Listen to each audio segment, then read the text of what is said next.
SIR প্রক্রিয়া নিয়ে সরগরম বাংলার রাজনীতি। শোনাবো আপনাদের কংগ্রেস, তৃণমূল কংগ্রেস এবং বিজেপির বক্তব্য। একে অপরকে পাল্টা আক্রমণ দেখাবো আপনাদের। কংগ্রেস নেত্রী মৌসুম নূর তিনি তিনার বক্তব্যে বললেন, বিচারাধীন তালিকায় মালদহ জেলায় রয়েছে 8,28,080 ভোট। তার মধ্যে বেশিরভাগটাই অর্থাৎ প্রায় 76-77% মুসলিম সম্প্রদায়ের মানুষ। সংখ্যালঘুদের পাশে দাঁড়াতে ভোট বয়কটের হুঁশিয়ারি কংগ্রেস নেত্রী মৌসুম নূরের। কংগ্রেসের মহিলা নেত্রী মৌসুম নূর তিনি তৃণমূল কংগ্রেস, বিজেপি এবং নির্বাচন কমিশনের উদ্দেশ্যে বলেন, তৃণমূল কংগ্রেস বিজেপি নির্বাচন কমিশন সেটিং চলছে, এই বলে তোপ দাগেন কংগ্রেস নেত্রী মৌসুম নূর। এর পাশাপাশি তিনি বলেন, তাই বিচারাধীন তালিকায় থাকা নাম ভোটার তালিকায় যোগ না হলে ভোট বয়কট করা উচিত বলে তিনি মনে করেন। মৌসুম নূরকে সঙ্গে করে বাংলার পথে নামবে কংগ্রেস, এমনটাই জানা যাচ্ছে কংগ্রেস সূত্রে। অন্যদিকে তৃণমূল কংগ্রেস তারা বলেন, আমরা ভোট বয়কটকে সমর্থন করি না, বিবেচনা করে ভোটার লিস্টে উঠতে পারে একথা বলা হয়েছিল, কিন্তু কেন্দ্রের নির্বাচন কমিশন বিজেপির মদতপুষ্টরা টোটালটাই ব্যাক করে দিয়েছে এবং দেখা যাচ্ছে একটা নির্দিষ্ট সম্প্রদায়কে টার্গেট করে 60 লক্ষ বিচারাধীন করা হয়েছে। আমরা কোর্টে যাব, কোর্টের দরজা খুলে আছে। আমাদের মুখ্যমন্ত্রী মমতা বন্দ্যোপাধ্যায় এই নিয়ে কোর্টে গেছে এবং আগামী 6 তারিখ থেকে ধর্ণা মঞ্চে বসছে। পাশাপাশি তিনি আরও বলেন, যতদিন না ভোটার লিস্ট ঠিক হচ্ছে ততদিন পশ্চিমবঙ্গে আমরাও ভোট করতে দেব না, এই বলে হুঁশিয়ারি তৃণমূলের। অন্যদিকে বিজেপি নেতা বিশ্বজিৎ রায় তিনিও সরাসরি কংগ্রেস এবং তৃণমূলের উদ্দেশ্যে তোপ দেগে বলেন, কংগ্রেসকে ভোট বয়কট করতে হবে না, পুরো পশ্চিমবাংলার মানুষ কংগ্রেসকে বয়কট করেছে, কারণ সাধারণ মানুষের ভোট ব্যাংক কংগ্রেসের সাথে নেই। তিনজনের বক্তব্য শোনাবো আপনাদের, কি বলেছেন তারা বিস্তারিতভাবে। এই ভিডিওটি যারা দেখছেন ভিডিওটি শেয়ার করবেন, চ্যানেলটি লাইক করবেন আর সাবস্ক্রাইব করবেন। আই লাভ মাই ইন্ডিয়া, মেরা ভারত মহান। আমাদের স্ট্যান্ড পয়েন্ট কিছুক্ষণ আগে আমাদের ডিস্ট্রিক্ট প্রেসিডেন্ট ঈশা খান চৌধুরী বিস্তারিতভাবে আপনাদেরকে বললেন। আমরা যেটা বুঝতে পারছি যে এটা একটা বিভাজনের রাজনীতি, দীর্ঘদিনের একটা প্ল্যানিং, কারণ বেঙ্গল হচ্ছে একটা সেকুলার স্টেট, কিন্তু যবে থেকে বিজেপি ক্ষমতায় এসছে এবং তৃণমূল ক্ষমতায় এসছে তবে থেকেই আমরা দেখতে পাচ্ছি যে মানুষের মধ্যে কমিউনাল পলিটিক্সের একটা বীজ ঢুকিয়ে দেবার চেষ্টা হচ্ছে এবং তারই একটা উদাহরণ, জ্বলন্ত উদাহরণ আমরা দেখতে পাচ্ছি।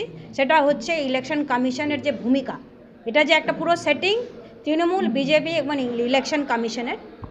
ভোটার লিস্ট 28 তারিখে যেটা বের হলো এটাই প্রমাণ করে দেয় যে তারা চাইছে যে পশ্চিমবঙ্গে বিভাজনের রাজনীতি 2021 সালে যেভাবে হয়েছিল, এনআরসির নাম করে বিভাজনের রাজনীতি হয়েছিল, আবার ঠিক একই প্রক্রিয়া যাতে হয় সেটার জন্যে মালদা থেকে আমি বলছি, আপনি যেহেতু মালদার কথা আমরা এখন বলছি, 8,28,080 ভোট বাদ গেছে মালদাতে। এডুকেটেড লিস্ট নাম করে তাদেরকে ভোটার লিস্ট থেকে বাইরে রাখা হয়েছে। মেন অ্যাসেম্বলি আমরা যেটা বুঝতে পারছি পুরো পশ্চিমবঙ্গে 70% মাইনরিটিদের নাম বাদ গেছে এবং মালদা, মুর্শিদাবাদ জেলা ম্যাক্সিমাম মাইনরিটিদের নাম বাদ গেছে এবং এই কারণে তারা বিভাজনের রাজনীতি করছে। কিন্তু কংগ্রেস হচ্ছে একটা সেকুলার দল, কংগ্রেস এটার বিরুদ্ধে প্রতিবাদ করবে। সুজাপুরে 1,34,000 প্লাস নাম বাদ গেছে, রতুয়াতে 1,24,000 প্লাস নাম বাদ গেছে, মালতীপুরে 92 বা 94,000, হরিশ্চন্দ্রপুরে 92,000, এরকম করে বড় বড় বিধানসভা ভালো ভালো আমাদের যেটা কংগ্রেসের বেস আছে সেইগুলো জায়গায় কিন্তু নামগুলো বাদ গেছে। এটা কংগ্রেসের বিরুদ্ধে কিন্তু পলিটিক্স চলছে আমরা মনে করি। এটা যদি সুরাহা না হয়, আমাদের দাবি, আমাদের কংগ্রেস লিডারশিপেরও দাবি যে যতদিন এটা সুরাহা না হয় আমরা চাই না যে ভোট হোক। এবং আমার ব্যক্তিগত এটা মতামত যে যদি এই পরিস্থিতিতে ভোট করানো হয় এটা ফ্রি অ্যান্ড ফেয়ার কিন্তু ইলেকশন হবে না। তাইলে আমি মনে করি আমরা লিডারশিপের কাছে রিকোয়েস্ট, ডিমান্ড রাখব যে ভোট বয়কট করা উচিত।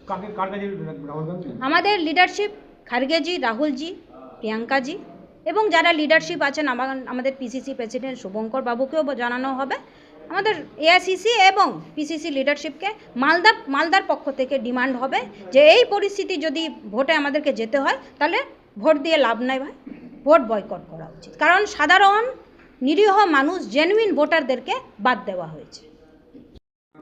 প্রাক্তন রাজ্যসভার সাংসদ বললেন যে ভোট বয়কট করা উচিত যদি বিচারাধীন যারা আছে, বিবেচনাধীন যারা আছে তাদের নাম না হয়।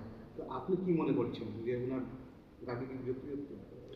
না, দেখুন, যদি আপনি আমাদের বাংলা যদি ইসিআই এই যে ফিগার যে আছে আমাদের কাছে আছে ৬০ লক্ষ মানুষ বাংলাতে এবং মালদাতে 8,28,000 লোক বাদ যদি হয় কোনো কারণের জন্য, তাহলে আমি বলবো এটা কোনো সেন্স নেই। কারণ আপনি কোনো বিধানসভা থেকে 90,000, 1 লক্ষ মানুষ, 1,20,000 মানুষের ভোটের অধিকারকে আপনি ডিনাই করছেন, আপনি ওদের ভোটের অধিকারকে বাতিল করছেন।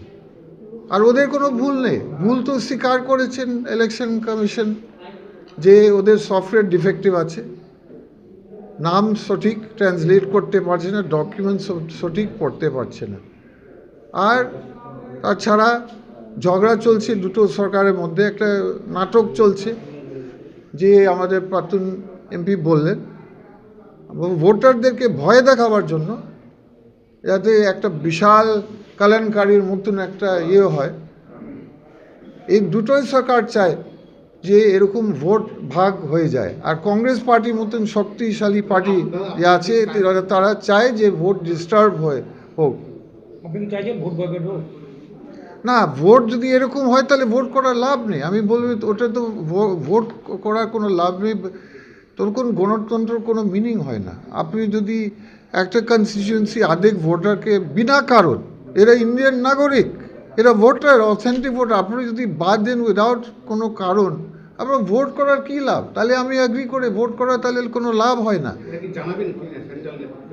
অবশ্যই আর রাহুল গান্ধী, আমরা কি জানাবো? রাহুল গান্ধী আমাদেরকে জানিয়েছেন যে বিভিন্ন রাজ্য এটা চলছে, গোটা দেশকে রাহুল গান্ধী তো লিডারশিপ রোল নিয়েছেন। উনি বললেন ভোট চুরি হচ্ছে, তো এটা এই অন্য অন্য স্টেটে হয়তো লুকাচুরি হচ্ছিল, এখানে টেকনিক্যাল দিকে আপনি স্পেলিং, আপনার নামের স্পেলিং, আপনি ইন্ডিয়ান নাগরিক, আপনাকে ভোট ডিনাই হবে। আর স্পেলিং মিস্টেক আপনি করেনি, স্পেলিং মিস্টেক সরকাররা করছে, আর তার জন্য আপনি শাস্তি খাবেন? এটা কি হয়? এটা কোনো দিন হতে পারে না। তখন ভোটটাকে বয়কট করতে হবে।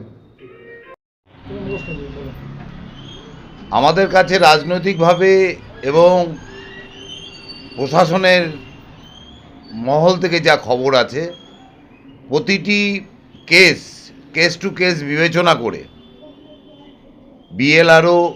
বিএলও থেকে শুরু করে আমাদের এইআরও টেবিল হয়ে প্রতিটি কেস বিবেচনা করে অলরেডি এগুলো ভোটার লিস্টে উঠতে পারে, এগুলোকে বলা হয়েছিল।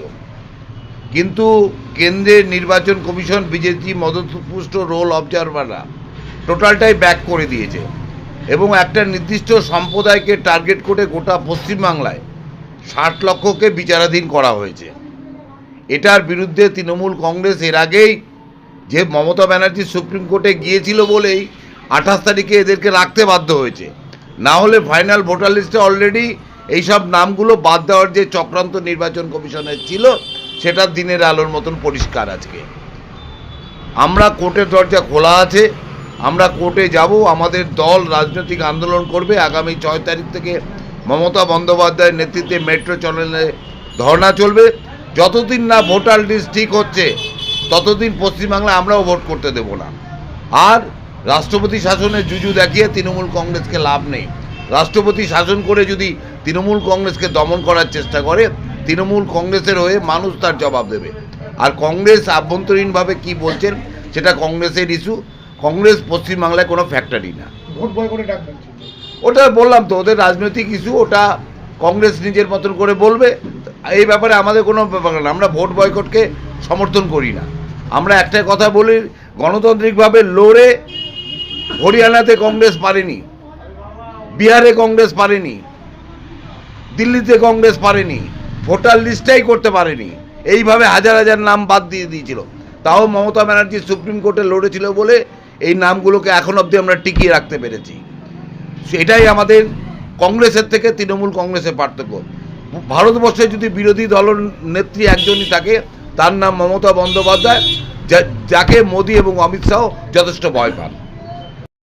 জেলা কংগ্রেসের নেত্রী মৌসম নূর বলেছেন যে প্রায় 8 লক্ষেরও বেশি বিচারাধীন ফাইনাল ভোটার লিস্টে, তার জন্য জেলা কংগ্রেস নাকি ভোট বয়কট করবে।